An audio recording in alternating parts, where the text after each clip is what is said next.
The night sky over the small town was always quiet, but that evening it felt different. Heavy, like the air was charged with secrets waiting to be revealed. I was walking home after closing my late-night repair shop, hands still greasy from an old engine, when I saw her. The girl. The same strange child I had once helped, months ago now. She had appeared to me desperate, crying about her missing mother, claiming she was trapped on Earth. Back then, I thought it was a cruel prank until she showed me things no human child could have known. Maps of stars, sketches of machines, languages that bent my mind. I had helped her. We had searched. We had fought our way through shadows and lies until finally she was gone, vanished as if the earth itself had swallowed her. And now she stood before me again. But she was not alone. At her side was a woman. Tall, elegant, her hair shimmering as if it reflected starlight itself. Her eyes burned like twin galaxies, impossible to ignore. This was no human. This was her mother. The girl ran to me first, her arms flinging around my waist. "You kept your promise," she whispered, her voice trembling with relief. I found her. I stood frozen, unsure if my mind was playing tricks. The woman approached slowly, her steps graceful, her face calm but unreadable. "This is him?" the alien woman asked, her voice melodic, each syllable vibrating in my chest. "Yes," the girl said proudly. "He's the human who helped me." The woman looked at me, and for the first time in my life, I felt small, like a child standing before something both beautiful and terrifying. "Thank you," she said simply. I swallowed hard. I don't understand. You're real. You're actually here." The woman inclined her head. "I am. My daughter told me of your kindness. Few would risk themselves for one they did not understand." The girl clung to me tighter, as though afraid I would vanish. "He's not like the others, Mother. He believed me when no one else did." For a long moment, the woman studied me in silence. Then she stepped closer, her eyes locking onto mine. And then came the question, the one I never expected. "Will you come with us?" The world seemed to tilt under my feet. "Come with you?" I echoed, my voice barely a whisper. She nodded, her expression unreadable. "My people will not believe humans are capable of compassion. They see only violence, greed, destruction. But you proved otherwise. You helped my daughter when no reward awaited you. I need you to show them humanity's truth." The girl's eyes were wide with hope. "Please, say yes." We sat down inside my small workshop that night, the smell of oil and iron mixing with the surreal presence of two beings from beyond the stars. I tried to steady my racing thoughts. "What would it mean, going with you?" I asked, my voice shaking. The woman's gaze softened. "It means leaving this world, leaving behind everything you know. But it also means becoming the bridge between us, showing my people that humanity is not lost to darkness." I looked at the girl. She held my hand tightly, as though afraid I might refuse. "You don't understand," I said softly. "I'm no hero. I fix broken machines. I live alone. I don't even know if I can represent myself, let alone my whole species." The alien mother tilted her head. "Sometimes the smallest actions reveal the greatest truths. You chose kindness. That is more than most leaders of your world can say."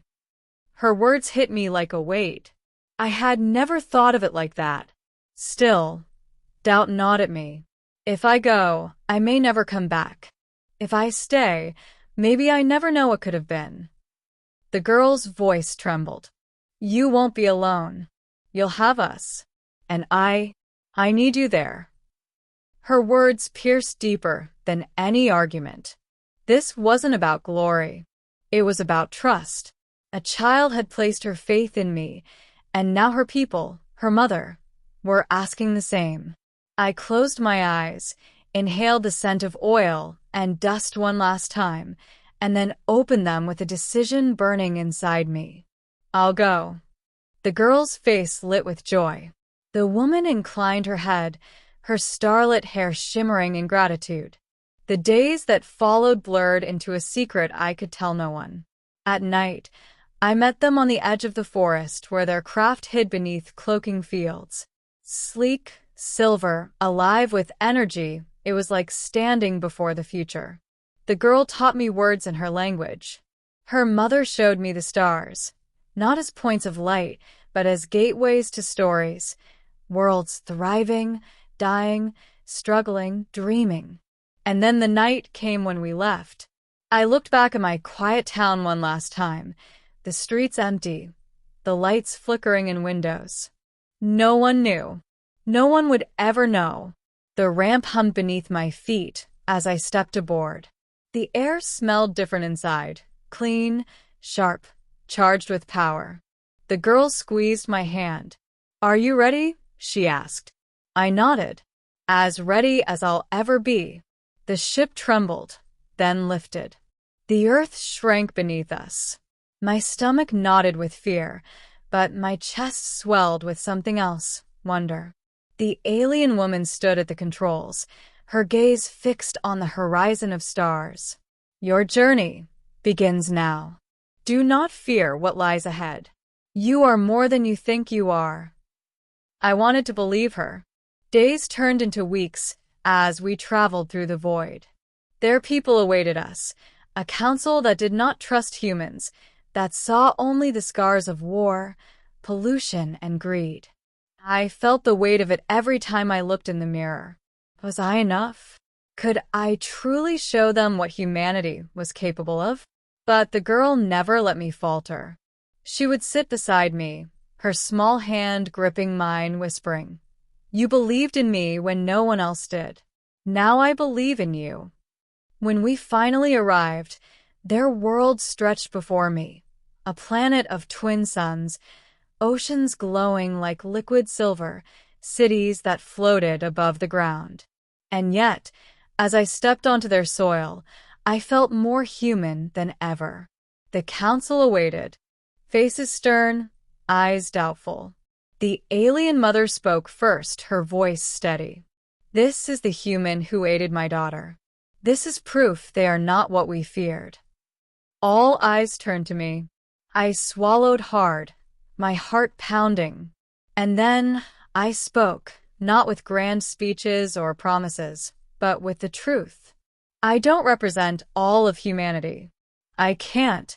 But I know this. We are capable of kindness, of sacrifice, of seeing beyond ourselves. If you judge us only by our worst, you'll never see what we can become.